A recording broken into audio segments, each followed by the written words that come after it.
Hello, नमस्कार। कैसे हैं आप?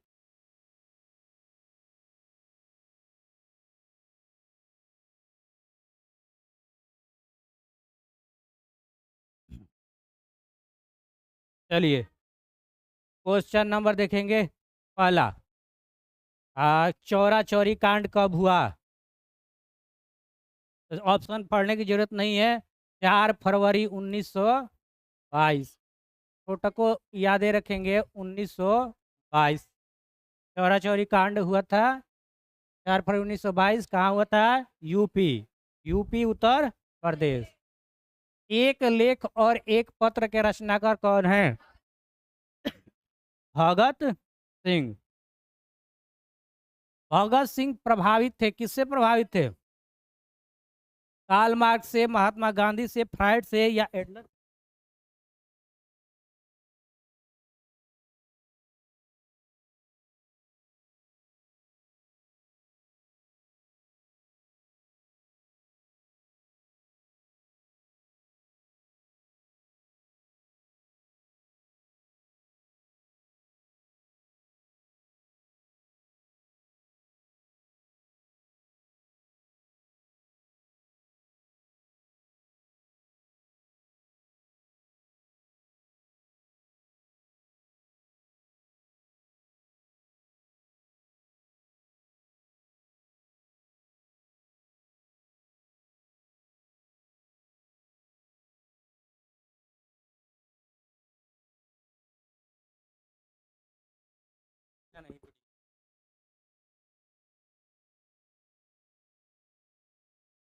अच्छा, देख लेते हैं, फ्रायड हो सकता है।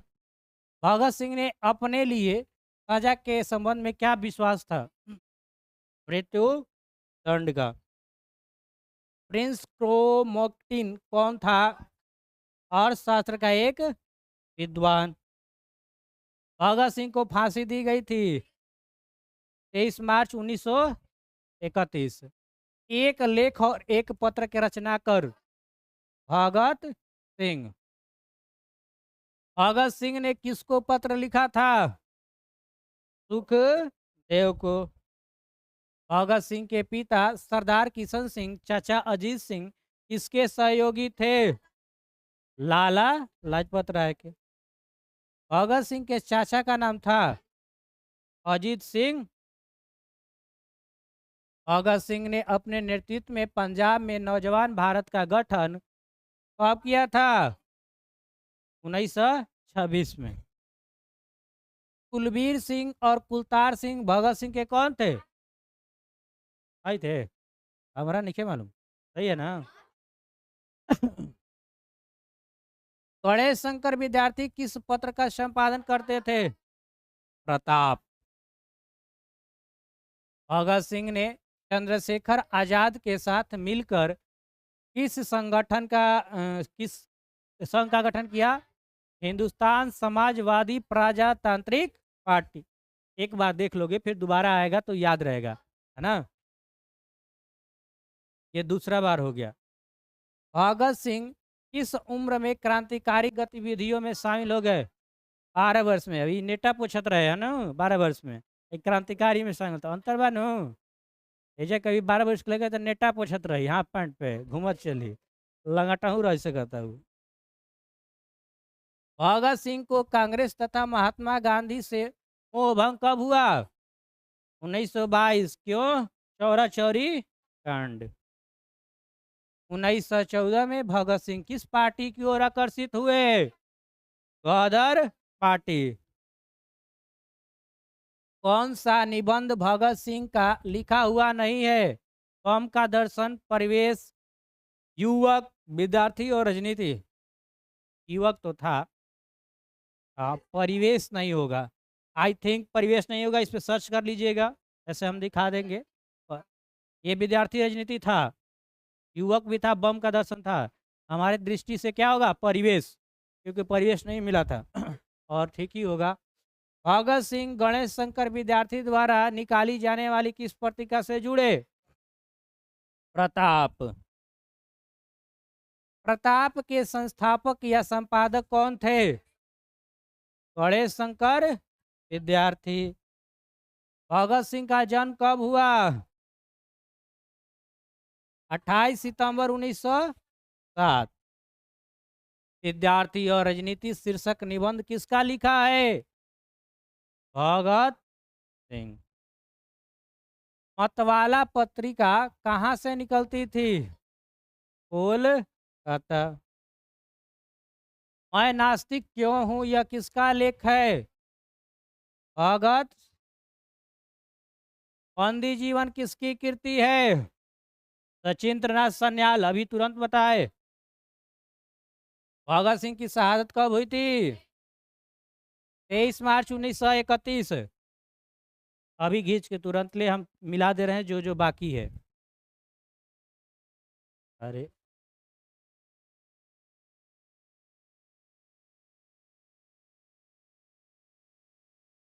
हाल्टे पढ़ाता लो, पैसा देता लो, 3 रुपया 3 नहीं पड़ा देता लो। चल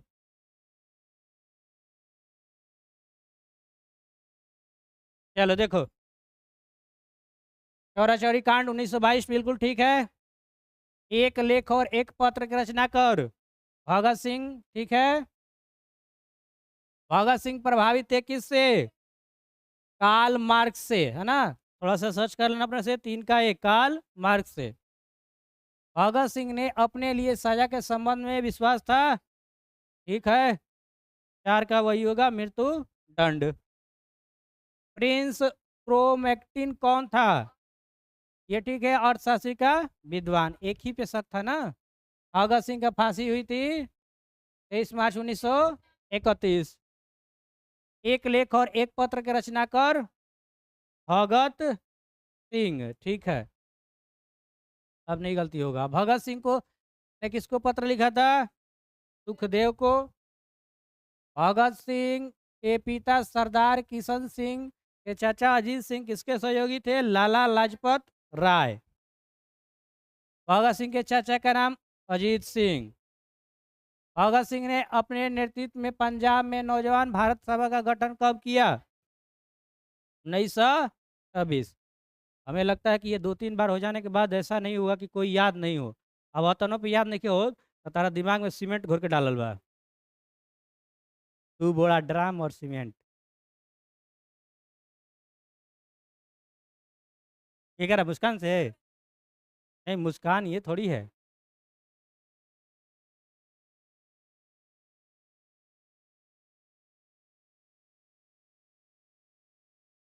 हम करने वाले ही नहीं है। अब काम तो निकल गया, छोड़ो। हो गया। अब कोई इसमें शक नहीं ना है, ये ठीक है। 12 का डी भाई। गणेश शंकर विद्यार्थी किस पद प्रताप। ठीक है।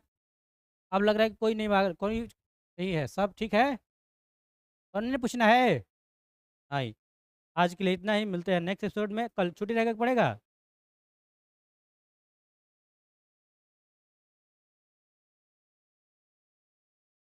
चलिए स्टार्ट करते हैं। Class 12th Hindi chapter 6। इनके बारे में पढ़ना है। भगत सिंह के बारे में पढ़ना है। पहले भी कुछ कुछ सुने होंगे, पढ़े भी होंगे, और चैप्टर भी अच्छा होगा। जनरल नॉलेज के पर्पज से भी हो जाएगा और हिंदी भी हो जाएगा।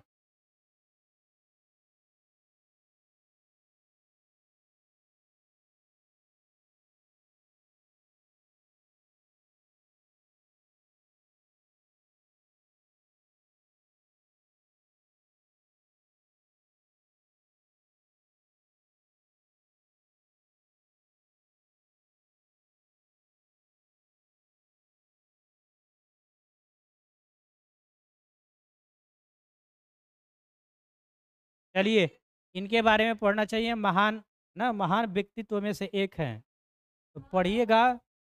हाँ। भगत सिंह लगभग पूरा पूरा तो कहानी इतना ही याद है, लेकिन 22 से 23 वर्ष के अवस्था में इनको फांसी दे दिया गया था। ठीक है। 23 मार्च को। हाँ, शहीद दिवस मनाते हैं। देखो दिया लिए गए। और कुछ कुछ बहुत सारा जीके ऐसे के बारे में बनता है। जन्म हुआ था 28 सितंबर 1907। शहादत। शहादत उसी को बोलते हैं जो देश के लिए कुर्बान होता है, मरता है, मिटता है ना? हम मरेंगे तो हमको शहादत नहीं कहा जाएगा।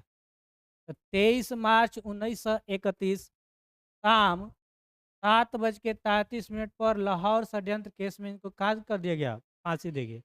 आज तक किसी को शाम में फांसी नहीं दिया जाता, सुबह में फांसी दिया जाता है ना? ऐसा प्रस्ताव था, सुबह में दिया जाएगा, लेकिन डरे दे दिया सब कब है? शामे में, कि कौनो कुछ गड़बड़ हो जाएगा। हाँ, जल्दी कर लो वरना दिए हुए समय से पहले ही कर दिया है। इनका फ़िल्म भी देख सकते हैं, भगत सिंह फ़िल्म भी है। आइए इनके बारे में और जानते हैं क्या-क्या हुआ था।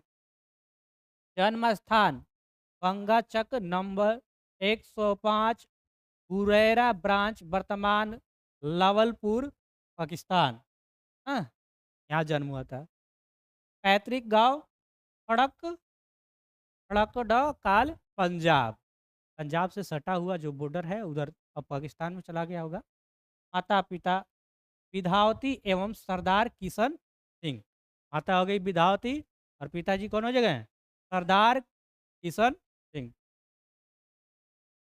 कहानी सुनते रहेंगे, बहुत कुछ ऐसे ही मालूम चल जाएगा। परिवार, संपूर्ण परिवार स्वाधीनता सेनानी। जो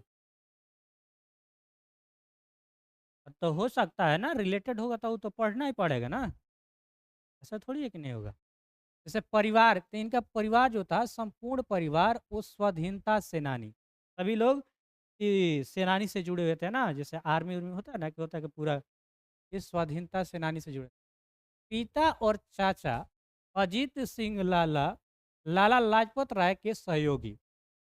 अजीत सिंह को मांडले जेल में देश से निकाल दिया गया था। बाद में विदेशों में जाकर मुक्ति संग्राम का संचालन करने लगे। छोटे चाचा सरदार स्वर्ण सिंह थे। स्वर्ण सिंह भी जेल गए और जेल की यातनाओं के कारण 1910 में उनका निधन हो गया। भगत सिंह की शहादत के बाद उनके भाई कुलबीर सिंह और कुलतार सिंह को देवाली कैंप जेल में रखा गया था, जहां वे 1946 तक रहे। पिता अनेक बार जेल गए, जेल गए।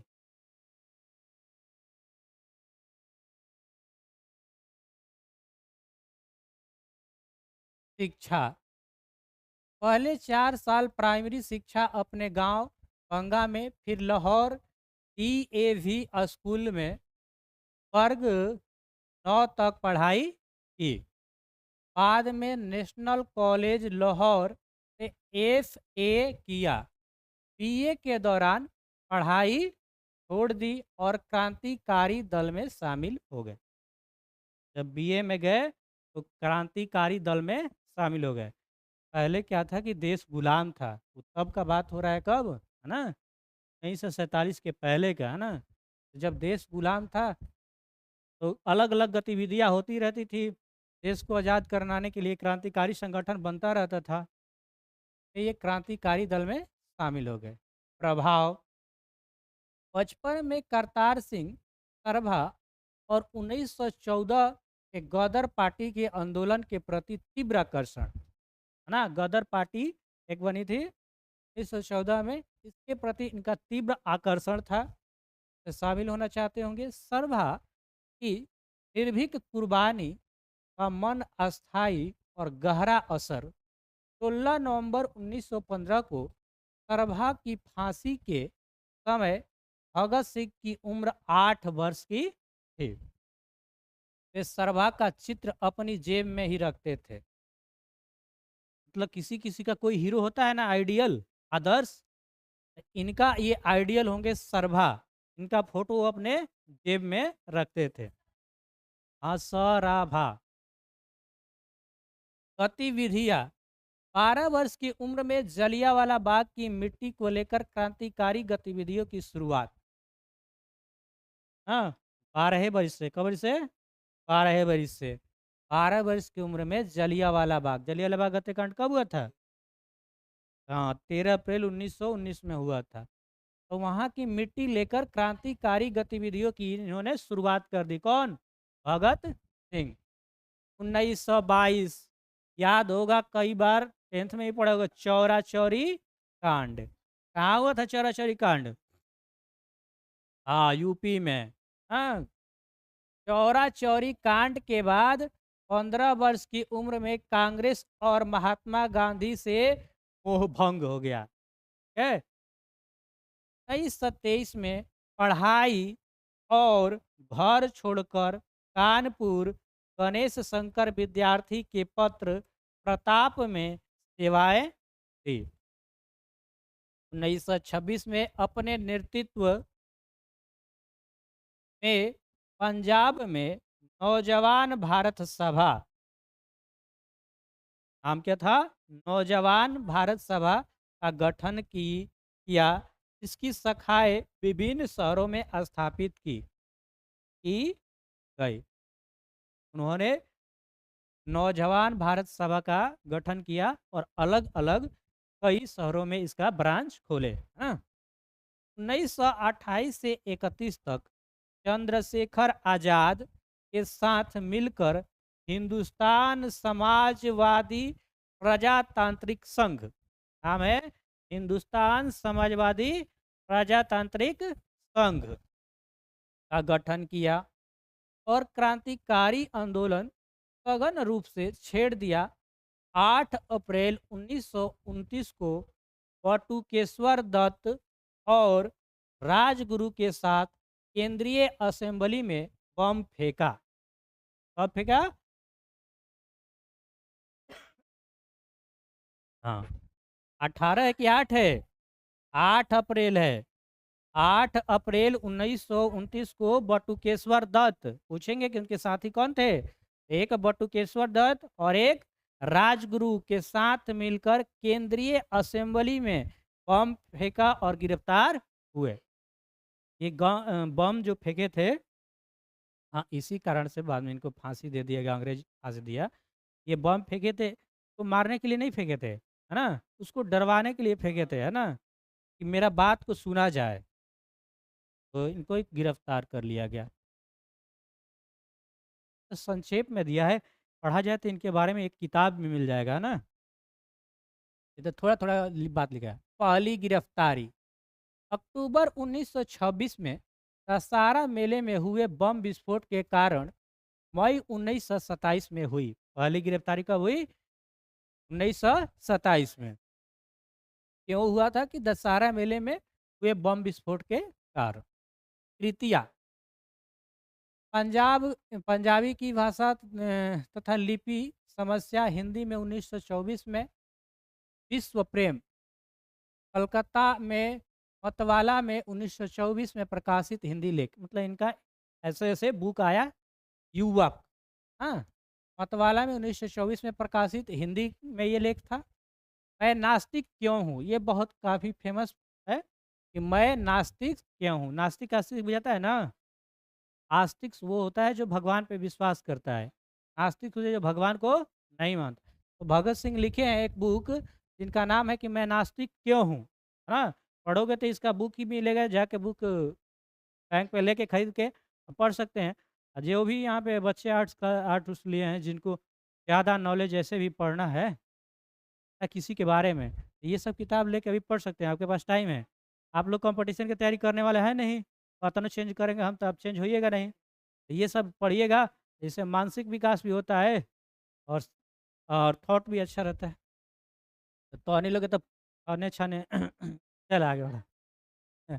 अछूत समस्या, क्या बुक का नाम?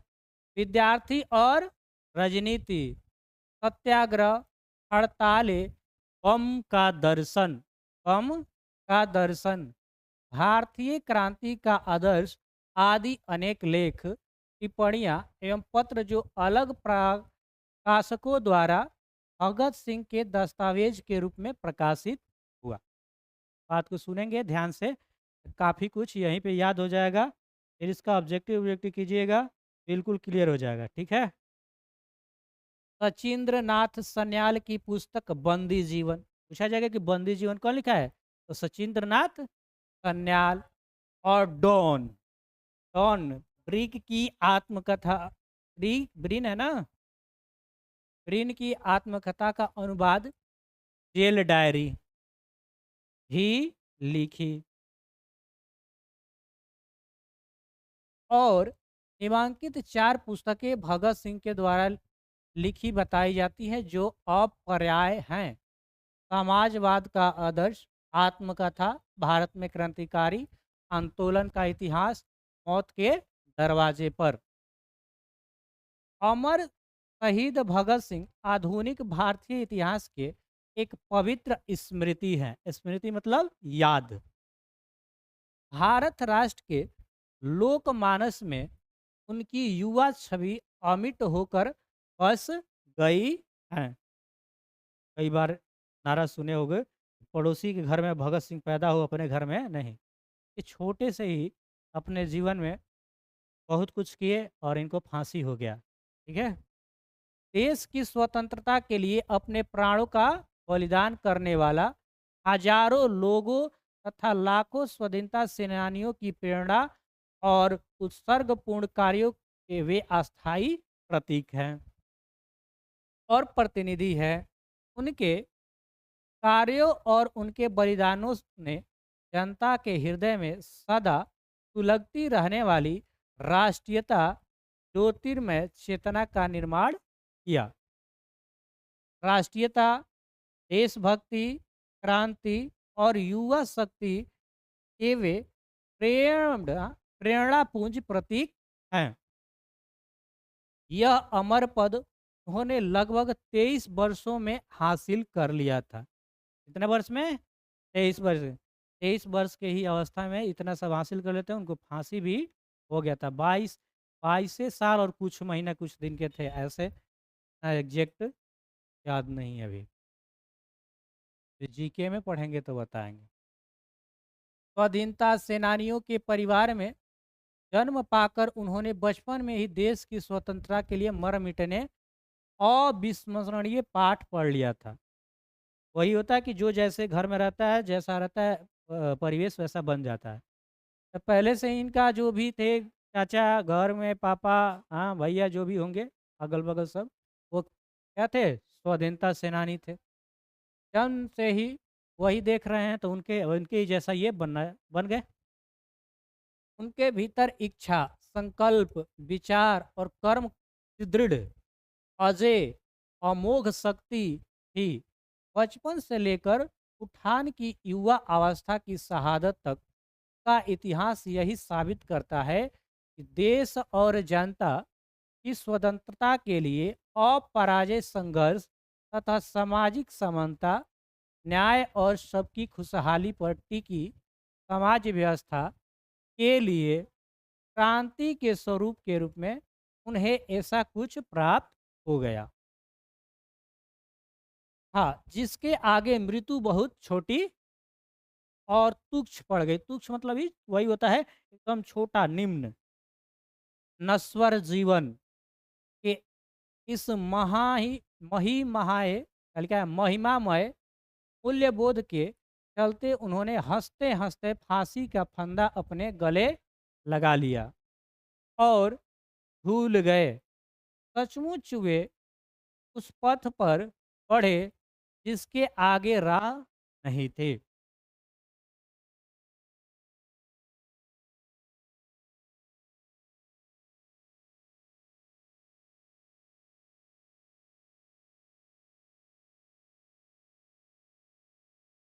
भगत सिंह का विकास आरंभ से ही उद्देश्य के प्रति समर्पित था।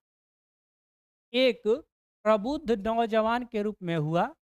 लाहौर में छात्र जीवन में का संग साथ अपने ही जैसा लक्ष्यनिष्ठ जागरूक युवकों से हो गया था। इनमें अनेक आगे चलकर उनके साथी क्रांतिकारी बने। एक जागरूक छात्र के रूप में उनकी दृष्टि देश दुनिया की हलचलों और गतिविधियों पर हमेशा बनी रही। जो भी देश दुनिया में चल रहा है, गतिविधि हो रहा है, में शामिल हैं वो। अपनी रुचि की पुस्तकें जिनमें साहित्य, राजनीति, दर्शन, इतिहास आदि विषयों की पुस्तकें हुआ करती थी, उन्हें खूब पढ़ी थी, है ना? ऐसी ऐसी पुस्तकें जिनमें उनका रुचि हो, साहित्य, लिटरेचर में, राजनीति में, दर्शन में, इतिहास में, इसके पुस्तकें खूब पढ़ी थी और उनसे प्राप्त ज्ञान के प्रकाश में अपने देश समाज आदि के बारे में सोच विचार करते थे। वही आदमी सोचेगा जिसके पास दिमाग हो, है ना? जो पढ़ा लिखा रहेगा वही सोचता रहता है। ऐसा ऐसा नहीं है कि बिना पढ़े लिखे नहीं सोचेगा, वो भी सोचेगा। लेकिन इसके पास भाई ज़्यादा पढ़ा है, ज़्यादा दर्शन देखा है, ज़्यादा राजनीति जानता है, ज़्यादा साहित्य जानता है, तो कुछ जो सोचेगा, करेगा, थोड़ा अच्छा करेगा। ऐसा नहीं कि नइखे पढ़ले त नइखे जानत, उहो जानताटे, बहुत कुछ जानता है। उनकी मानसिक जागरूकता, सोच विचार और प्रबुद्धता वह कारण थी कि घर छोड़ने के बाद वे कानपुर में गणेश शंकर विद्यार्थी के पास चले गए और वहां उनके पत्र प्रताप को अपनी सेवाएं दी। ये गणेश शंकर विद्यार्थी प्रेस व्रेस चलाते होंगे या कुछ लिखवाते होंगे, यहाँ पे प्रताप में इन्होंने काम किया है ना। उन्होंने विभिन्न महत्वपूर्ण विषय पर लगातार लेख लिखे। उनमें से अनेक पत्र पत्रिकाओं में प्रकाशित करवाए। एक चिंतक विचारक के रूप में समाजवाद और मार्क्स एंगेल्स की विचारधारा से लगातार प्रभावित अनुप्रमाणित होते रहे। क्रांति और समाज व्यवस्था को लेकर उनकी सोच इन विचारों से भी प्रभावित थी। सामाजिक राजनीतिक चिंतन और विचारों के धरातल पे वे अपने समकालीनों से प्रायः आगे दिखाई पड़ते थे। समकालीन मतलब होता है एक साथ जो दो मान लो हम जैसे पढ़ रहे हैं पढ़ा रहे हैं, हमारे साथ कोई और होगा, है ना, हमारे ही लेवल, तो उस समकालीन है मतलब इनके ही जैसे कोई और होगा उनका दोस्त, तो उनसे क्या आगे दिखाई पड़ते थे। बहुधा आज सयाने और क्या अभिभावकीय दृष्टिकोण वाले लोग यह राय प्रकट करते दिखाई पड़ते हैं कि छात्रों को राजनीति से अलग रहना चाहिए। ये काफ़ी फेमस डायलॉग भी है। हाँ, कि छात्रों को राजनीतिक से अलग रहना चाहिए और एक झाप मारता है उसके बाद कहता है कि आईएएस वाईएएस बनो, है ना? हाँ, राजनीति दूसरा चीज़ है क्या? राजनीति नहीं भी जाता है? अरे यही ना राजनीति कहलाता है। हाँ, नेतागिरी समझ में आ गया। छात्रों को राजनीति नहीं, ऐसा नहीं होना चाहिए, मतलब ये कह रहा है पहले कुछ ऐसा आदमी कह रहा है कि छात्रों को राजनीति से अलग होना चाहिए, ऐसा नहीं है। पढ़ा लिखा भी आदमी, वो पढ़ा लिखा आदमी राजनीति करेगा तो अच्छा करेगा, है ना? जैसे बिपिन मुखिया मास्टर थे, पहले मैथ पढ़ाते थे, हाँ, और धीरे-धीरे मुँह पे हाँ, विपिन मुखिया आ गए। तो वो अपने एरिया में बढ़िया किए हैं, कुछ भी बात रहता है तो ऑनलाइन आके कहता है, जो भी है फेस टू फेस बात करो, कोई भी हैंडल करेगा। पढ़ा लिखा आदमी काम करेगा, बढ़िया करेगा, ऐसा नहीं है। छात्रों को राजनीति से अलग नहीं रहना चाहिए। हाँ, लेकिन मुख्य रूप से अभी पढ़ाई में है तो पढ़ाई में रहें। हाँ, पढ़ाइए रहें और राजनीति करिए तो नहीं ना होगा। पढ़ लीजिए उसके बाद कीजिएगा राजनीति। उनका काम पढ़ाई करना है और अपनी योग्यता बढ़ाना है, यहाँ तक ठीक है ना? छात्रों को राजनीति से अलग ना चाहिए। जैसे तुम लोग का अभी 18 वर्ष कौन को हुआ नहीं होगा, तब वो कहेगा कि ना हम देम हुंके में लेम हुंके में, क्या काम है? अरे जब उसे काम है नहीं, तुमको वोट देना नहीं है, तो फिर क्या कहना है ये सब? राजनीति में उलझन नहीं, गोया राजनीति की पढ़ाई से कोई अस्थाई वैर विरोध हो।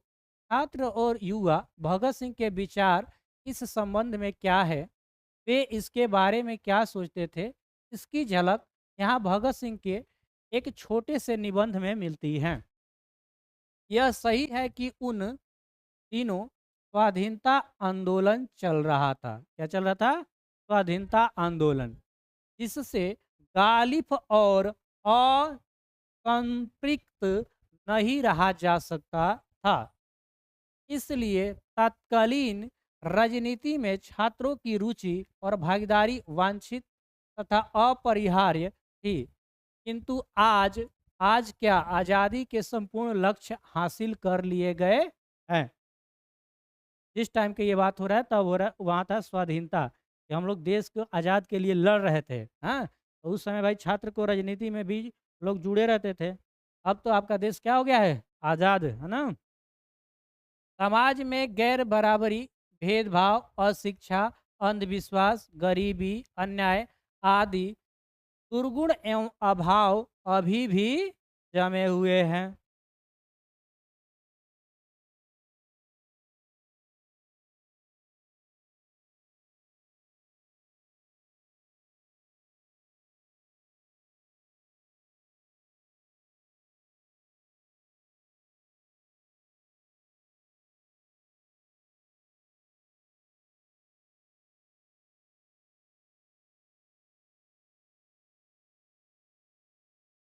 लो कबे से बोल के डटले उठले हो, हम अगर बंद कर लगन। बताओ, मैं पढ़ा देनी।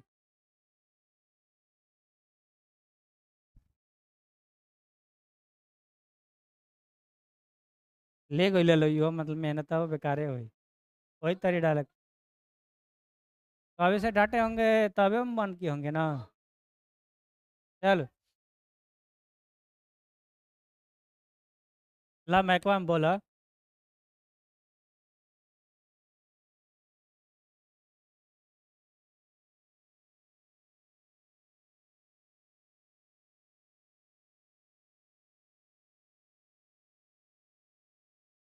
अब डांटे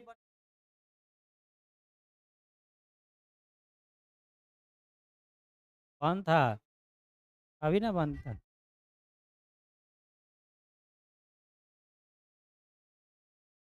चलिए आगे बढ़ते हैं। जो भी हो वैसे ही रहेगा आगे। हाँ। और ओवर हम ऐसी थोड़ी कर रहे हैं, क्या कहता है वो, ब्लॉग थोड़ी बना रहे हैं कि ऊपर से पढ़ेंगे। वीडियो चल रहा है कि हाँ लो दोस्तों ये हो रहा है। आइए, उनका के दिल अस्मिता प्रजापति के वे ब्लॉग बनाओ ताड़ी अलग अलग का। ये रहा हमारा लिपस्टिक, 350 का आता है। ये हमारा रहा डेंटल, ये क्या है, पेंटल। आइए, संस्कृति और स्वाधीनता का लक्ष्य अभी भी दूर दिखाई पड़ता है। बेहतर मानवीय व्यवस्था के लिए आज भी राजनीतिक संघर्ष जारी है। ऐसे समय में भगत सिंह यह लेख छात्रों के लिए उतना ही प्रासंगिक है।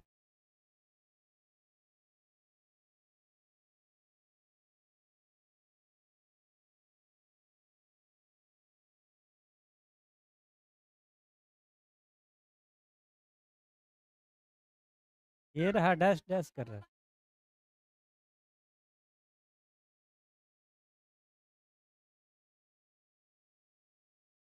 कौन?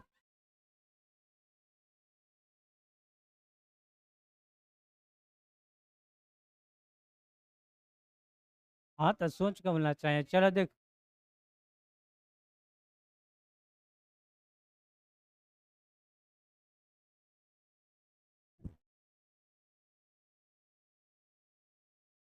दूसरे और अपेक्षाकृत अंतरंग पाठ के रूप में यह अपने घनिष्ठ क्रांतिकारी मित्र सुखदेव के नाम भगत सिंह का ऐतिहासिक पत्र प्रस्तुत है। क्रांतिकारी भी मनुष्य होते हैं, उनके पास भावनाएं और विचार होते हैं। उनके मन होता है जिसमें कई तरह की उधेड़ बुन चलती रहती है। उनके मानसिक जीवन में अनेक उतार चढ़ाव आते हैं। संकल्प विकल्प से भरे अनेक सबल और दुर्बल क्षण आते हैं। इन सब को देखते समझते हुए उन्हें अपने उद्देश्य और लक्ष्य के प्रति निष्ठा और विश्वास बनाए बचाए रखना होता है। ये सब बातें छात्रों के लिए कहा गया। भगत सिंह और चंद्रशेखर आजाद के नेतृत्व में क्रांतिकारी क्रांतिकारियों का संगठन काम कर रहा था। अपने साथियों के साथ लगातार अंतरंग संवाद कायम रख कर ही वे सच्चे अर्थों में उनसे अपनी मैत्री निभा सकते थे। मैत्री मतलब दोस्ती है ना, मित्रता। तथा जरूरी क्षणों में उनकी सहेज संभाल रख सकते थे। इस पत्र से भगत सिंह सुखदेव के बीच अंतरंग संवाद की एक शिक्षाप्रद झलक मिलती है। ठीक है, यहाँ तक हो गया उनके बारे में। ये रहा स्वतंत्रता, ये लग रहा है कविता जैसा। आइए पढ़ लेते हैं। वे मृत शरीर नवयुवकों के, वे शहीद जो झूल गए फांसी के फंदे से, वे दिल छलनी हो गए भूरे शीशे से, सर्द और निस्पंद जो वे लगते हैं, जीवित है और कहीं अब बाधित ओज के साथ, वे जीवित है अन्य युवा जन्मे वो रजाओ, वे जीवित है अन्य बंधु जन्मे फिर से तुम्हें चुनौती देने को तैयार, वे पवित्र हो गए मृत्यु से शिक्षित और सुमंत। ऐस दफन न होते आज़ादी पर मरने वाले, पैदा करते मुक्ति बीज फिर और बीज पैदा करने को, जिसे ले जाती दूर हवा और फिर बोती, और जिसे पोषित करते हैं वर्षा और जल हिम। ये मुक्त जो हुई आत्मा, उसे न कर सकते वंशीन अस्त्र शस्त्र अत्याचारी के, बल्कि हो अजय रमती धरती पर, मर मर करती बतियाती चौकस करती। ठीक है, क्या होगा देखा जाए। यहाँ से स्टार्ट होगा। यहाँ तक तो अभी हम लोग भगत सिंह के बारे में पात्र परिचय कर रहे थे, उनके में एक कविता था, है ना। अब यहाँ से हम लोग पढ़ेंगे, चैप्टर का नाम है एक लेख और एक पत्र। कौन लिखे हैं? भगत सिंह। कुछ कुछ बात जाने। ठीक है,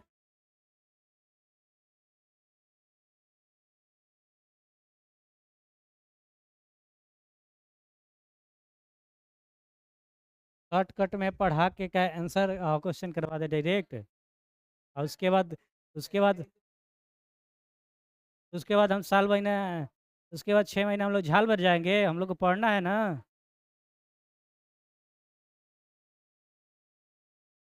हमने के कहाँ जाए कि नहीं खे, दिल्ली मुंबई आगरा, हमने के पढ़े के बाद तेरे धीरे धीरे। हमने के थोड़ी जगह पूरी में कहे जाए, कभी झारखंड जाए जा कहूँ वही जाए। हमने के ये भी तक बा टाइम।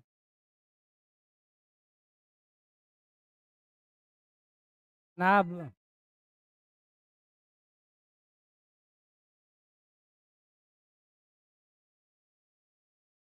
चलिए, विद्यार्थी और राजनीति।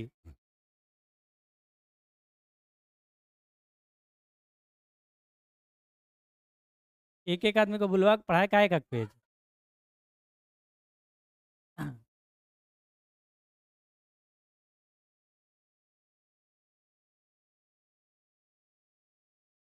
चले पढ़ते हैं। इस बात का जितना पढ़ लेंगे उतना पढ़ेंगे, फिर अगला दिन पढ़ेंगे, जरूरी थोड़ी ना हम पढ़ लेंगे। हाँ,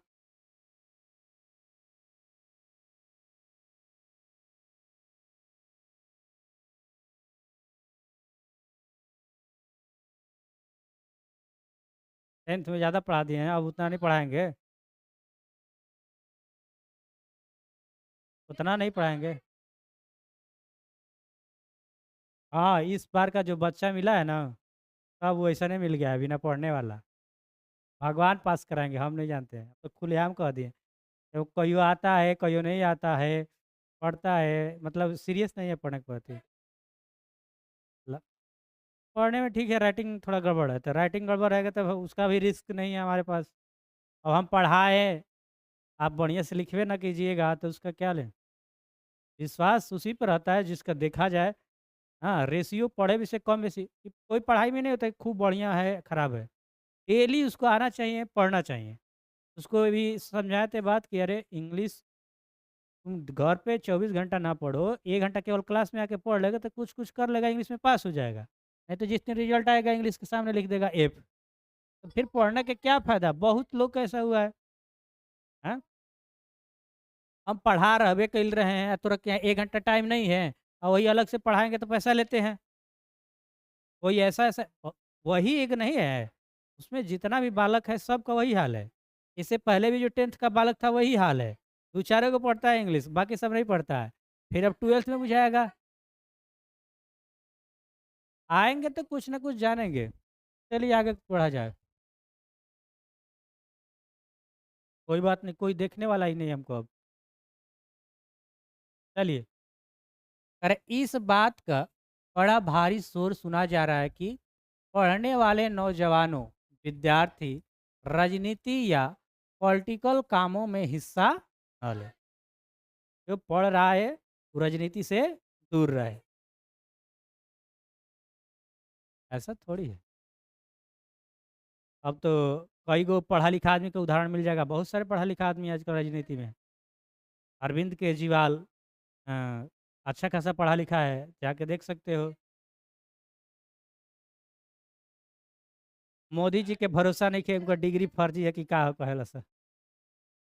चलो, पंजाब सरकार की राय बिल्कुल ही न्यारी है। विद्यार्थियों से कॉलेज में दाखिल होने से पहले इस आशय की शर्त पर हस्ताक्षर करवाए जाते हैं कि वे पॉलिटिकल कामों में हिस्सा नहीं लेंगे। ये था कौन सा विद्यार्थियों कॉलेज से पंजाब सरकार की अलग ही ऐसी थी पॉलिसी कि जो विद्यार्थी एडमिशन ले रहा है कॉलेज में तो पहले उनसे एक चर्चा कर लिया जाए क्या कि बाबू मोरे पॉलिटिकल काम में हिस्सा नहीं ना लोगे, तो कॉलेज का नारा लगा कि तुम मुझे खून दो मैं तुझे आज़ादी दूंगा। जय हिंद जय भारत।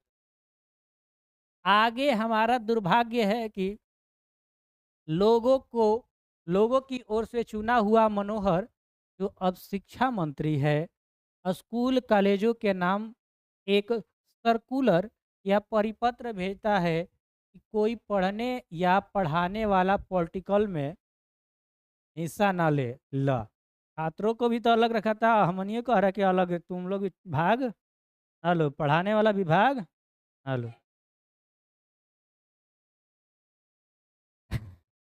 कुछ दिन हुए जब लाहौर में स्टूडेंट यूनियन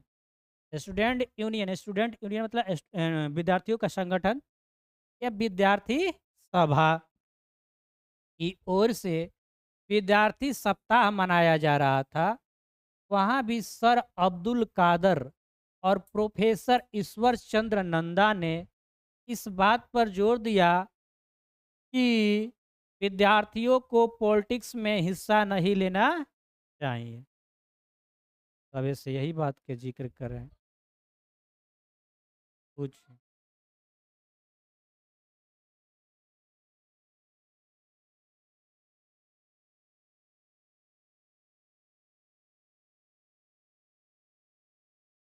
आइए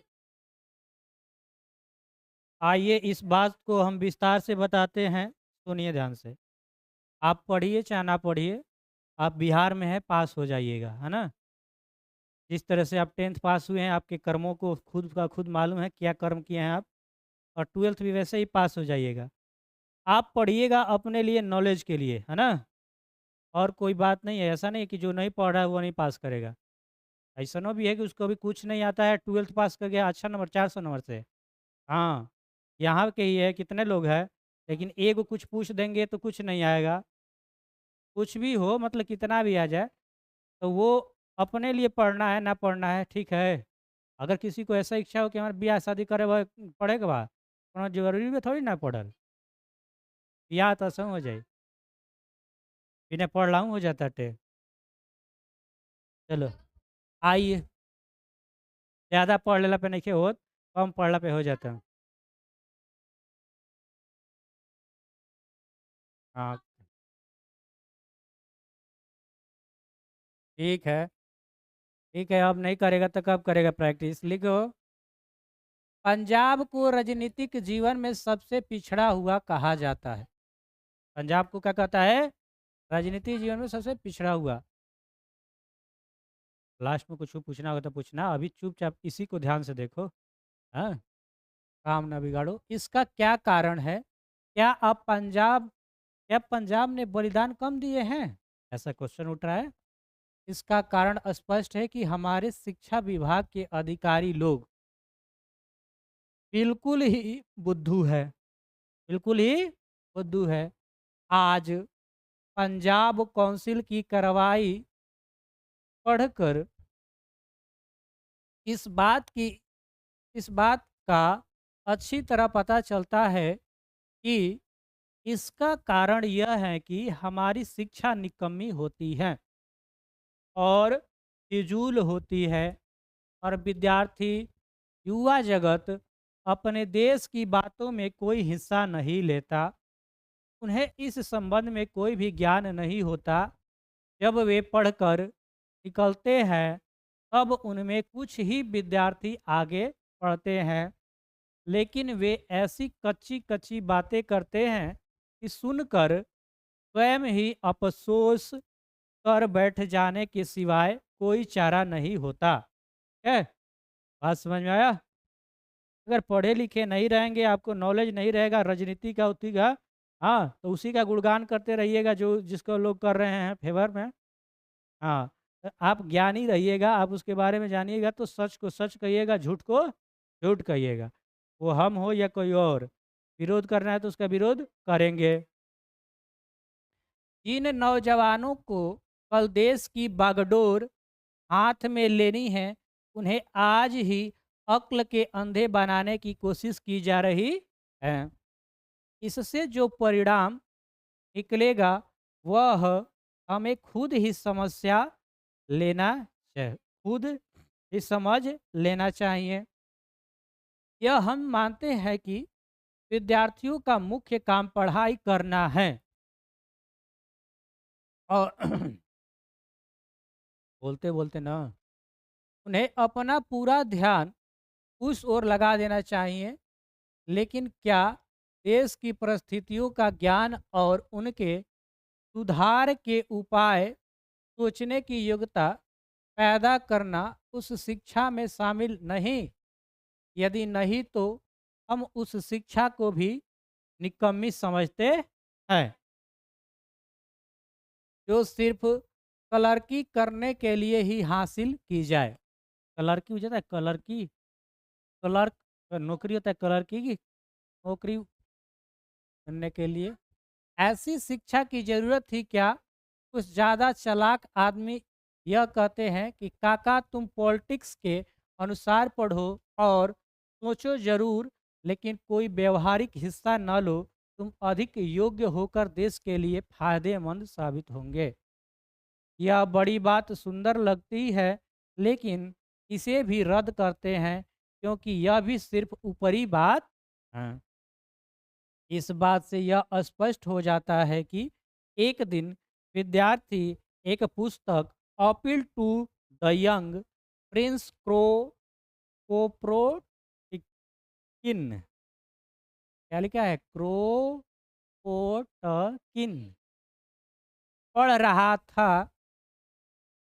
एक प्रोफेसर साहब कहने लगे, यह कौन सी पुस्तक है और यह तो किसी बंगाली बंगाली का नाम जान पड़ता है। लड़का बोला, प्रिंस क्रोपोटकिन नाम का बड़ा प्रसिद्ध है, वे अर्थशास्त्र के विद्वान थे। अच्छा, ये जो नाम है ना क्रोपोटकिन, ये अर्थशास्त्र के क्या थे, विद्वान थे। इसी के बारे में वो बालक पढ़ रहा था और प्रोफेसर की नज़र पड़ी इस पुस्तक पे, पूछा कि ये कौन सी किताब पढ़ रहे हो क्रोपोटकिन। इस नाम से परिचित होना प्रत्येक प्रोफेसर के लिए बड़ा जरूरी था। प्रोफेसर की योग्यता पर लड़का भी हंस पड़ा। भाई जी, प्रोफेसर जी हैं, इनको ये बुक के बारे में नहीं मालूम है। हाँ, और उसने फिर कहा, ये रूसी सजन थे। कैसन सजन थे? कौन रूसी सजन थे? ये प्रोफेसर नहीं, ये जो है क्रोपोटकिन, जो अर्थशास्त्री हैं। बस रूसी कहकर टूट पड़ा। प्रोफेसर ने कहा, तुम बोल्शेविक हो? बोल्शेविक की क्रांति पढ़े हो? और अगर तुम बोल्शेविक हो क्योंकि तुम पॉलिटिक्स की पुस्तकें पढ़ते हो। देखिए आप प्रोफेसर की योग्यता। अब उन बेचारे विद्यार्थियों को उनसे क्या सीखना, और ऐसी स्थिति में वे नौजवान क्या सीख सकते हैं? दूसरी बात यह है कि व्यवहारिक राजनीति क्या होती है।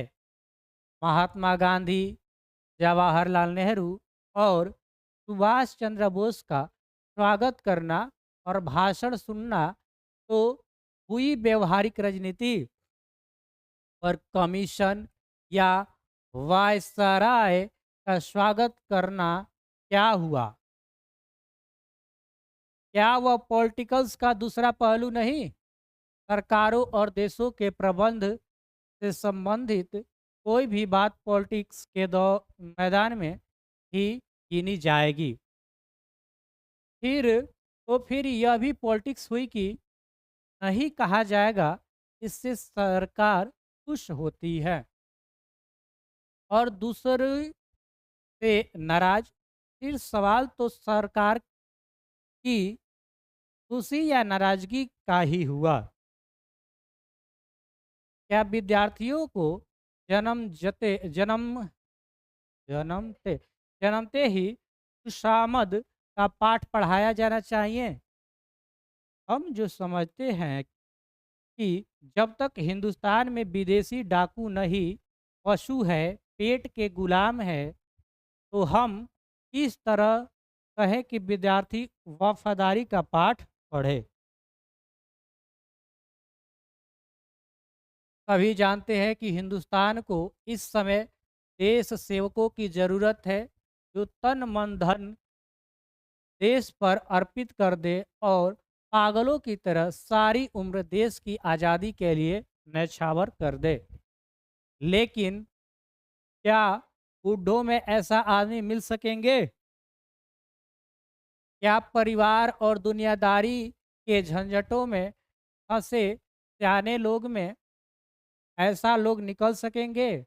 यह तो वही नौजवान निकल सकते जो किन्हीं जंजालों में न फंसे हो और न जंजालों में पड़ने के पहले विद्यार्थी या नौजवान तभी सोच सकते हैं यदि उन्होंने कुछ व्यवहारिक ज्ञान भी हासिल किया हो। सिर्फ गणित और ज्योग्राफी का ही परीक्षा पर्चों के लिए घोंटा न लगाया हो, केवल पढ़ाई का ही नॉलेज ना हो, कुछ व्यवहारिक नॉलेज हो, तभी वो अपने देश के लिए भी क्या करेगा? लड़ेगा। क्या इंग्लैंड के सभी विद्यार्थियों का कॉलेज छोड़कर जर्मनी के खिलाफ लड़ने के लिए निकलना पड़ना पॉलिटिक्स नहीं था? इंग्लैंड में भी ऐसा हुआ था।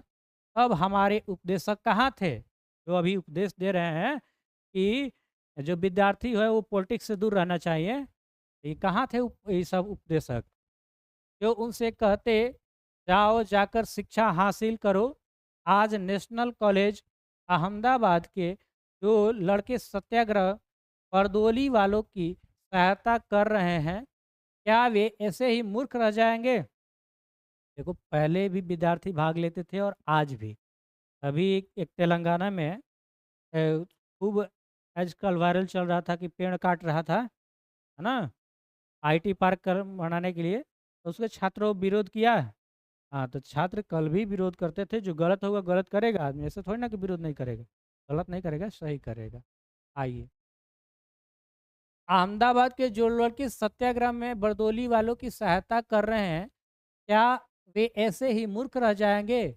सभी देश को आज़ाद करवाने वाले वहाँ के विद्यार्थी और नौजवान ही हुआ करते हैं। क्या हिंदुस्तान के नौजवान अलग अलग रहकर अपना और अपने देश का अस्तित्व बचा पाएंगे? नौजवान 1919 में विद्यार्थियों पर किए गए अत्याचार भूल नहीं सकेंगे।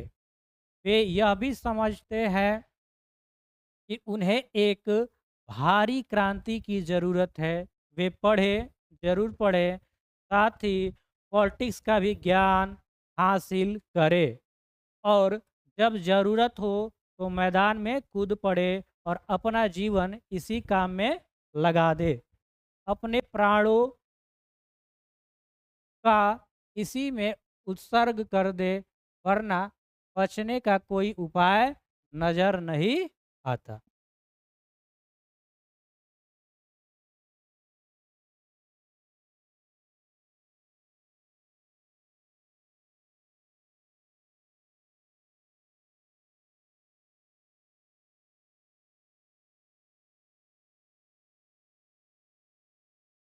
दोनों एक ही में ऐड कर दिया जाएगा।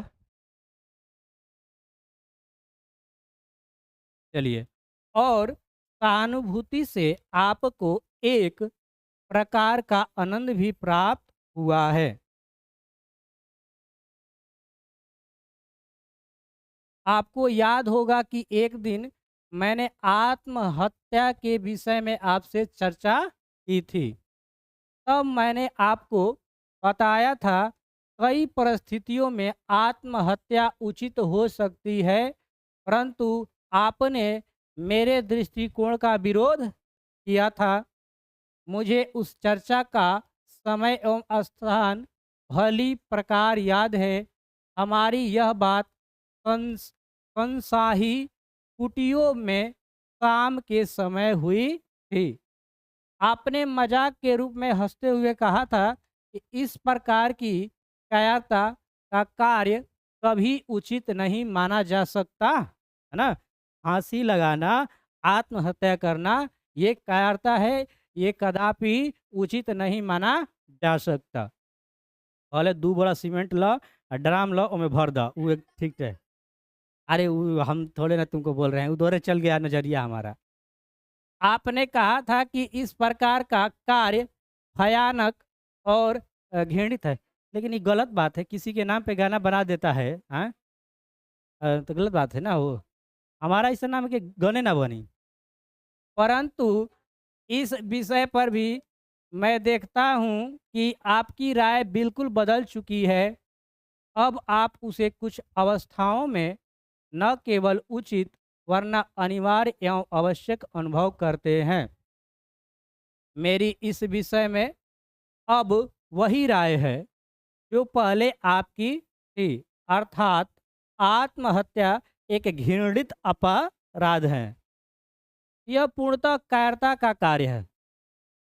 कायरता बुझाता है ना। क्रांतिकारी का तो कहना ही क्या, कोई भी मनुष्य ऐसा कार्य उचित नहीं ठहरा सकता। मान लो आप तो क्रांतिकारी व्यक्ति हैं, आपको कहना ही क्या है। अगर आम मनुष्य भी है तो कोई भी इसे उचित नहीं ठहराएगा कि आत्महत्या कीजिए। आप कहते हैं कि आप यह नहीं समझ सके कि केवल कष्ट सहन करने से आप अपने देश की सेवा किस प्रकार कर सकते हैं। आप जैसे व्यक्ति की ओर से ऐसा प्रश्न करना बड़े आश्चर्य की बात है, क्योंकि नौजवान भारत सभा के ध्येय सेवा द्वारा कष्टों का सहन करना एवं बलिदान करना को हमने सोच समझकर कितना प्यार किया था। मैं यह समझता हूँ कि अपने अधिक से अधिक संभव सेवा की। अब वह समय है जो कुछ अपने किया है उसके लिए कष्ट उठाएं। दूसरी बात यह है कि यहाँ वह अवसर है जब आपको सारी जनता का नेतृत्व करना है। मानव किसी भी कार्य को उचित मानकर ही करता है। जैसे कि हमने लेजिस्लेटिव असेंबली बुझाता है जी। लेजिस्लेटिव असेंबली में बम फेंकने का कार्य किया था। कौन बम फेंके थे? भगत सिंह, है ना। इन्हीं के कारण इनको फांसी दिया गया था, लेजिस्लेटिव असेंबली में बम फेंके थे। कार्य करने के पश्चात उसका परिणाम और उसका फल भोगने की बारी आती है। क्या आपका यह विचार है कि यदि हमने दया के लिए गिड़गिड़ाते हुए दंड से बचने का प्रयत्न किया होता तो हमारा कार्य उचित होता? नहीं, इसका प्रभाव लोगों पर उल्टा होता है। अब हम अपने लक्ष्य में पूर्णतः सफल हुए हैं।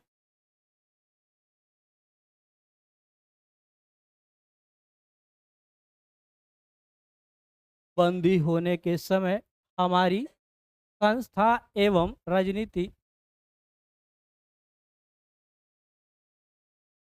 आवाज डबल आ रहा था का? राजनीतिक बंदियों की दशा अत्यंत दयनीय थी।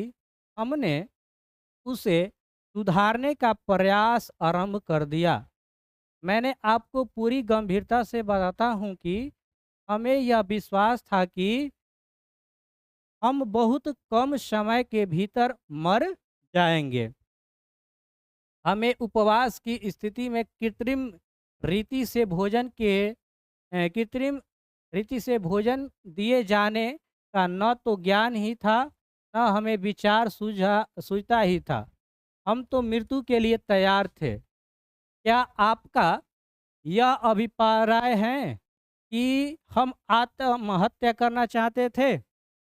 नहीं। प्रयत्नशील होना एवं श्रेष्ठ और उत्कृष्ट आदर्श के लिए जीवन देना कदापि आत्महत्या नहीं की जा सकती। हमारे मित्र श्री यतीन्द्रनाथ दास की मृत्यु तो अस्पृहणीय है। क्या आप इसे आत्महत्या कहेंगे? हमारा कष्ट सहन करना फलीभूत हुआ। समस्त देश में एक विराट और सर्वव्यापी आंदोलन शुरू हो गया। हम अपने लक्ष्य में सफल हुए। इस प्रकार के संघर्ष में मरना एक आदर्श मृत्यु है।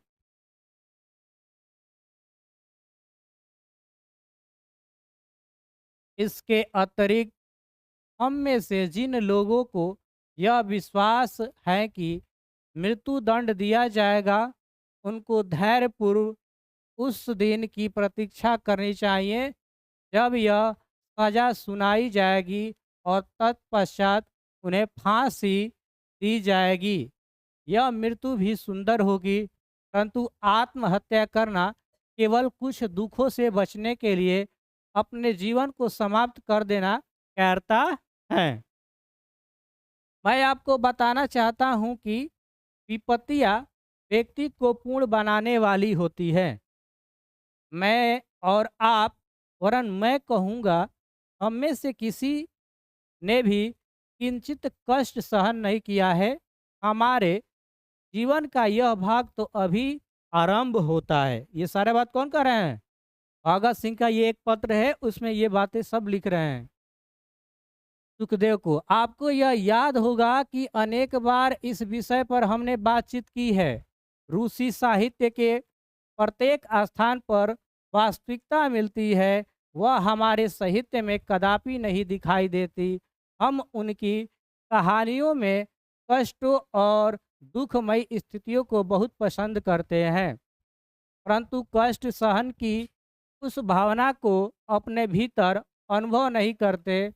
हम उनके उन्माद और उनके चरित्र की असाधारण ऊंचाइयों के प्रशंसक हैं, परंतु इसके कारणों पर सोच विचार करने की कभी चिंता नहीं करते।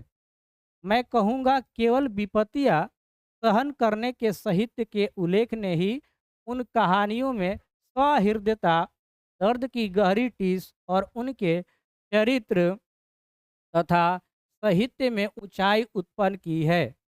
हमारी दशा उस समय दयनीय और हास्यपद हो जाती है जब हम अपने जीवन में अकारण ही रहस्यवाद प्रविष्ट कर लेते हैं, यद्यपि इसके लिए कोई प्राकृतिक या ठोस आधार नहीं होता। हमारे जैसे व्यक्तियों को प्रत्येक दृष्टि से क्रांतिकारी होने का गर्व करते हैं। सदैव हर प्रकार से उन विपत्तियों, चिंताओं, दुखों और कष्टों को सहन करने के लिए तत्पर रहना चाहिए, जिनको हम स्वयं आरंभ किए संघर्ष के द्वारा आमंत्रित करते हैं एवं जिनके कारण हम अपने आप को क्रांतिकारी कहते हैं। मैं आपको बताता हूँ कि जेल और केवल जेल में ही कोई व्यक्ति अपराध एवं पाप जैसे महान सामाजिक विषय का प्रत्यक्ष अध्ययन करने का अवसर पा सकता है। मैंने इस विषय का कुछ साहित्य पढ़ा है और जेल में ही ऐसे विषयों का स्व अध्याय करने के लिए सबसे अधिक उपयुक्त स्थान है। अभी एक लगले आया था ऐसा न्यूज कि वो जेल में पढ़ के 6 घंटा और एक नौकरी ले लिया है, बीपीएससी टीआरई को। जेल में आपको पढ़ने के समय मिलता है, आप पढ़ना चाहिएगा तो मिलेगा आपको समय, है ना। जेल में जाएँगे क्यों? करने लगा है बदमाशी। जेल में कैसे चल जाता है कोई पड़ोसी मान लो कोई झगड़ा कर दिया, हाँ? नाम-वाम दे दिया ऐसा भी तो होता है। ईंटा से कपार फोड़ दिया, कुछ भी हुआ। स्व अध्याय की सर्वश्रेष्ठ भाग है स्वयं को कष्ट सहना। आप भली प्रकार जानते हैं कि रूस में राजनीतिक बंदियों की बंदी गृहों में बात क्या कर रहे रे? चलो हटो, अलग हटो। नहीं पढ़ लिए तो दूसरे को नहीं पढ़ने देगा।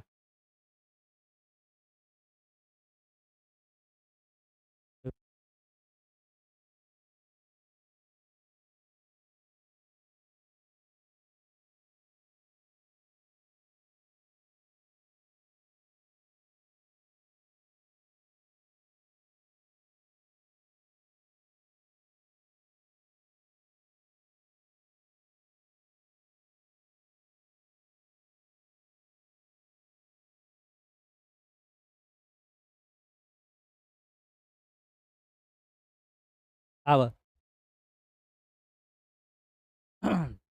विपत्तियों सहन करना ही जारशाही तख्ता उलटने के पश्चात उनके द्वारा जेलों के प्रबंध में क्रांति लाए जाने का सबसे बड़ा कारण था।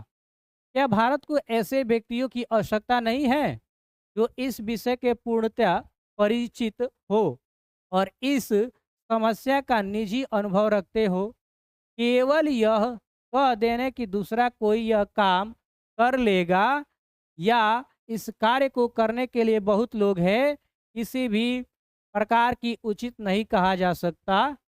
इस प्रकार जो लोग क्रांतिकारी क्षेत्र के कार्यों का भार दूसरे लोगों पर छोड़ने का अप्रतिष्ठापूर्ण एवं घृणित समझते हैं, उन्हें पूरी लगन के साथ वर्तमान व्यवस्था के विरुद्ध संघर्ष आरंभ कर देना चाहिए। उन्हें चाहिए कि वे उन विधियों का उल्लंघन करें, परंतु उन्हें औचित्य का ध्यान रखना चाहिए, क्योंकि अनावश्यक एवं अनुचित प्रयत्न कभी भी न्यायपूर्ण नहीं माना जा सकता।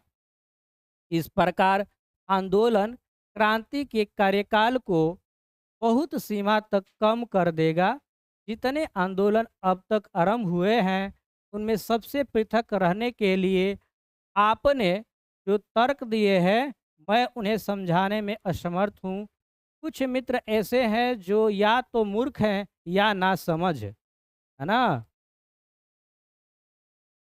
वे आपके इस व्यवहार, जिसे वे स्वयं कहते हैं कि हमें किंचित भी नहीं समझ सकते, क्योंकि आप उनसे बहुत ऊंचे और उनकी समझ से बहुत परे है, अनोखा और अद्भुत समझते हैं।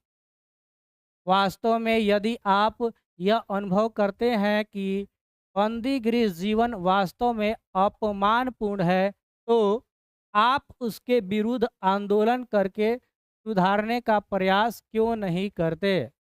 संभवतः आप यह कहेंगे कि यह संघर्ष सफल नहीं हो सकता, परंतु यह तो वही तर्क है जिसकी आड़ लेकर साधारणतः निर्बल लोग प्रत्येक आंदोलन से बचना चाहते हैं।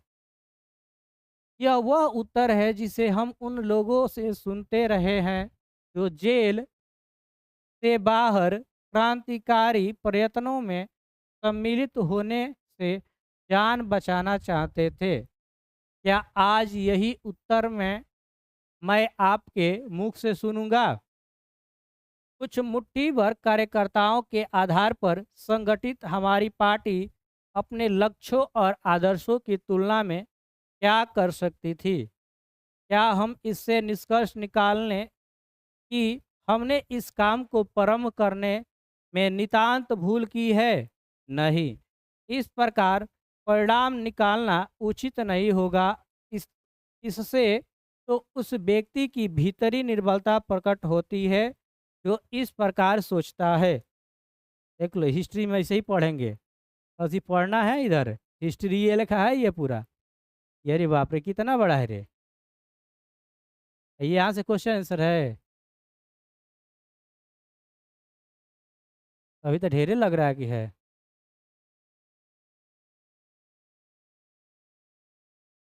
हे भगवान, हे राधे।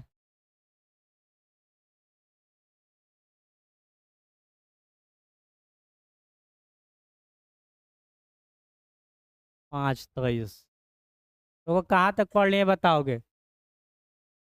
Page number 73। ये पढ़ लिए हैं। ये पढ़ना है 73, ओकरा बाद 74, दूगो। चलो चलो, 50 क्वेश्चन लगा फिर पढ़ देंगे। इसके क्वेश्चन कहाँ है?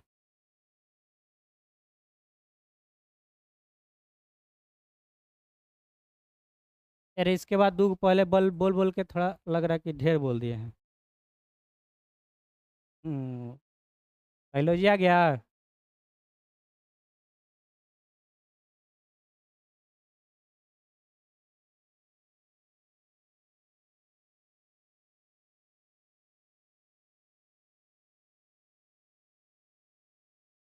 टेस्ट कहाँ है, टेस्ट पेपर इसका? ड्राइव।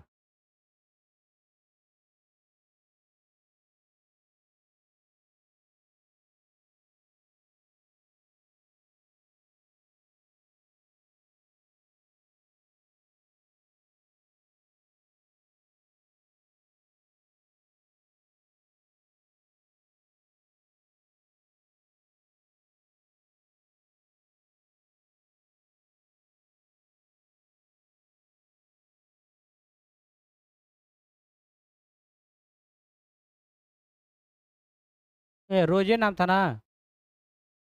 चैप्टर का नाम क्या है?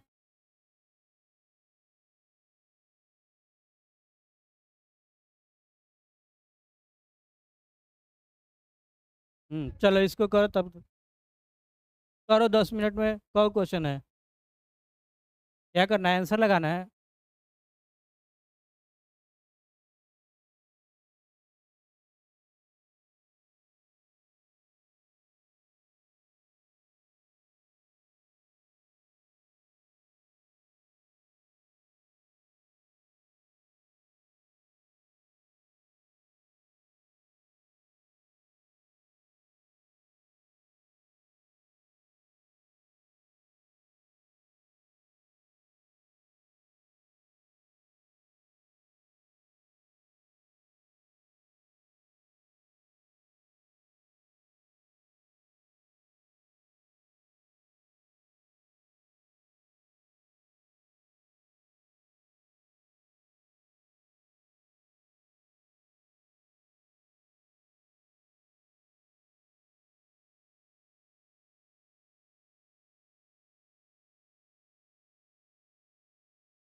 बिजली की दवा बता रही है। कहा के दूध लगाने को होता है सब। मनी प्लांट ले या ऊपर लगाए के बा, है ना। डांड।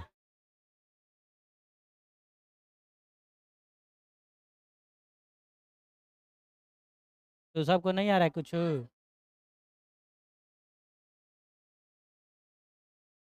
चलो मारो मारो जल्दी मार लो। तो पीपीटी कराएंगे तो और नहीं आएगा। हो गया।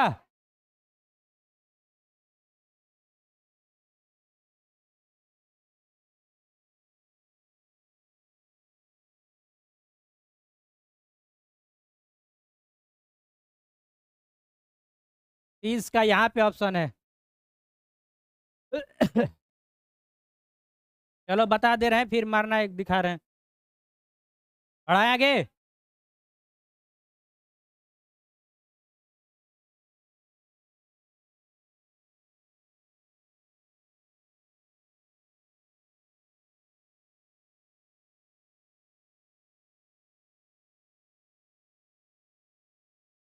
चलिए जी।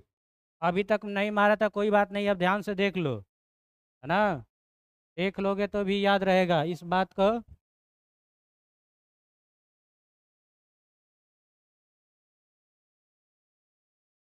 पहला क्वेश्चन है कि एक लेख और एक पत्र में भगत सिंह ने किसको पत्र लिखा था। तो सुखदेव के नाम का एक पत्र पढ़े थे अभी। राइट आंसर क्या होगा? सुखदेव। ऑप्शन ए सही जवाब। काफी एकदम हेडिंग में था, एक पत्र सुखदेव के नाम कुछ करके, है ना, था ना। भगत सिंह ने कैसी मृत्यु को सुंदर कहा? युद्ध के दौरान, वज्रपात से हुई, देश के सेवा बदले दी गई फांसी, है ना। तो नाइयो पढ़ रहेगा, कहानी जानता रहेगा तो बिल्कुल सही मारेगा, इसमें कोई दिक्कत नहीं है। तीसरा क्वेश्चन है कि पंजाब की भाषा तथा लिपि की समस्या किस लेखक की रचना है? भगत सिंह। एक लेख और एक पत्र का रचनाकार कौन है? भगत सिंह। भगत सिंह के पिता सरदार किशन सिंह तथा चाचा अजीत सिंह किसके सहयोगी थे? हाँ, कहानी में था लाला लाजपत राय के। अभी तक जितना क्वेश्चन है सब बुक का ही क्वेश्चन है।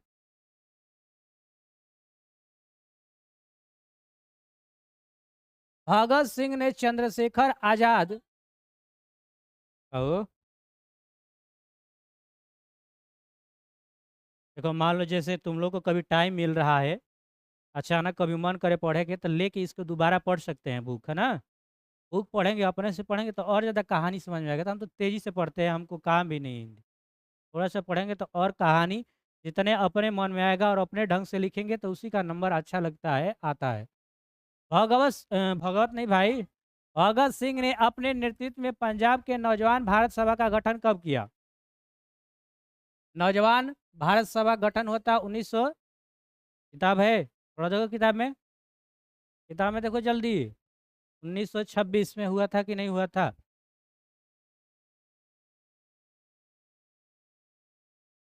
उर्दू नहीं, वो हिंदी है। कोई चल आगे बढ़े।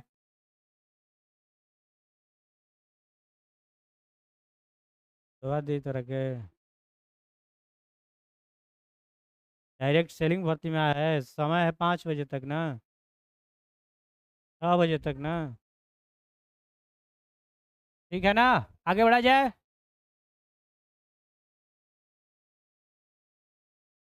भगत सिंह ने चंद्रशेखर आजाद के साथ मिलकर किस संघ का स्थापना की? क्या जाने? हिंदुस्तान समाजवादी प्रजातांत्रिक पार्टी। ठीक है, भी है बुक में। भगत सिंह किस उम्र में क्रांतिकारी गतिविधियों में शामिल हो गए? 12 वर्ष ना हो, 12 वर्ष में। किताब में 12 वर्ष था ना। देखो तो, हम लोग पढ़े थे 12 वर्ष। ठीक है ना। हाँ, भगत सिंह को कांग्रेस तथा महात्मा गांधी के मोह भंग कब हुआ? जब चौरा चौरी कांड हुआ था तब। चौरा चौरी कांड कब हुआ? 1922 में। 1914 ईस्वी में भगत सिंह किस पार्टी की ओर आकर्षित हुए? गदर पार्टी, क्योंकि ये गरम दल के नेता थे और गदर पार्टी गरम दलों का नेता था लाल बाल पाल, इधर चले गए। ठीक है। चौरी चौरा कांड कब हुआ? 1900, छोटको डेट याद है? छोटका डेट कब? नहीं, फरवरी में। कब फरवरी?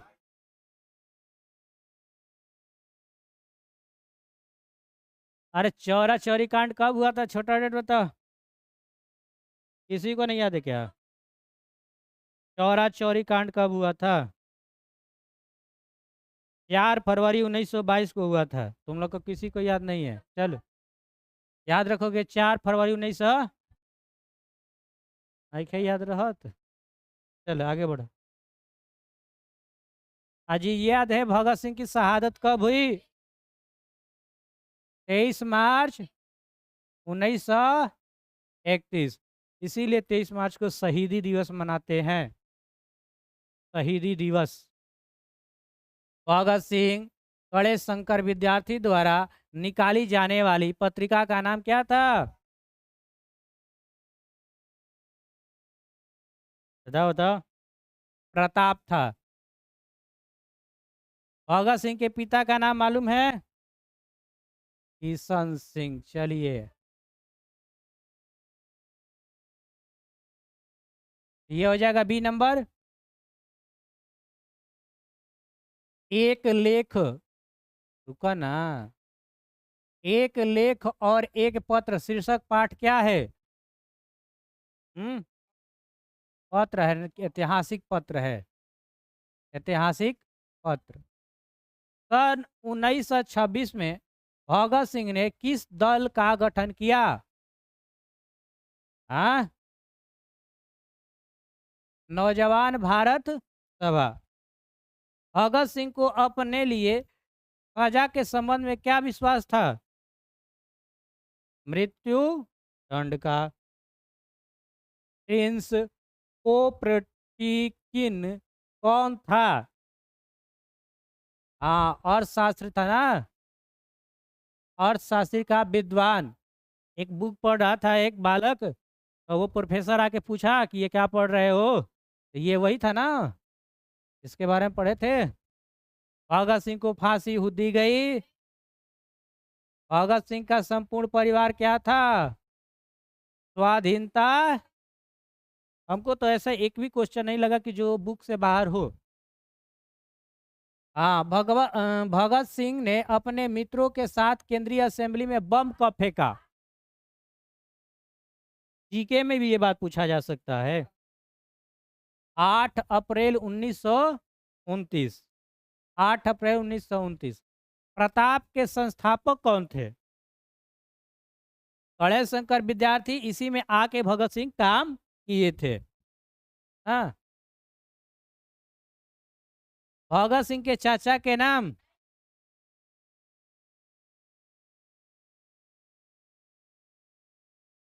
चलो, भगत सिंह का जन्म कब हुआ? 28 सितंबर 1907। और मृत्यु 23 मार्च 1931। बरिस। सबसे कम एज में है ना इनको। और एक थे वो खुशीराम। भगत सिंह के चाचा का नाम? अजीत सिंह। ऐसे हमरो नाम पहले अजीत सिंह था, है ना, पहले आम नाम चेंज हो गया है। अब ठीक है ना? अरे ना, भगत सिंह के चाचा का नाम अजीत सिंह। ना, हम सेनानी परिवार से नहीं हैं। हमारा के यहाँ कुल विद्यार्थी और राजनीति शीर्षक निबंध किसका लिखा हुआ है? भगत सिंह। मतवाला पत्रिका कहाँ से निकलती थी? कलकत्ता या कोलकाता। आत्महत्या एक घृणित अपराध है, यह पूर्ण कायरता का कार्य है। यह कथन किसका है? भगत सिंह। मैं नास्तिक क्यों हूँ, यह किसका लेख है? भगत सिंह का। इनका बुक आता है ना, बुक स्टॉल पे जाके पढ़ना चाहोगे तो मांग के लेख खरीद के पढ़ सकते हो कि मैं नास्तिक क्यों हूँ, उसमें लिखे हैं। बंदी जीवन किसकी कृति है? तो बंदी जीवन लिखे थे सचिंद्र नाथ सन्याल हैं। नहीं, ऑप्शन डी होना चाहिए, सचिंद्र नाथ सन्याल। ये जीके में पूछा जाता है इसलिए हमें याद है कि बंदी जीवन किसका लिखा है? सचिंद्र नाथ सन्याल। ठीक है, और याद रखेगा बा। ये तो चैप्टर हिंदी के लिए महत्वपूर्ण है और ऐसे भी जनरल नॉलेज के लिए भी महत्वपूर्ण है। कुलबीर सिंह और कुलतार सिंह भगत सिंह के कौन थे? क्या थे? भाई। चल ठीक है भाई, हो गया। हाँ, 6 बज गई तो 10 मिनट टाइम है।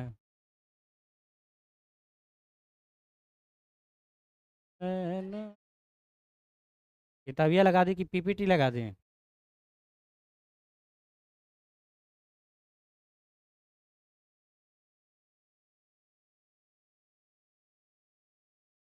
का नंबर चैप्टर है 6। एक लेख और एक पत्र, यही है।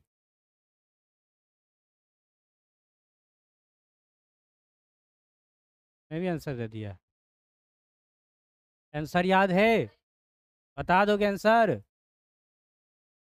चलो, तो 10 मिनट में इसको भी हम ले ही लेते हैं जवाब।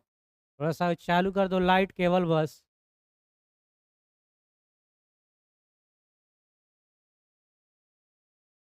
अरे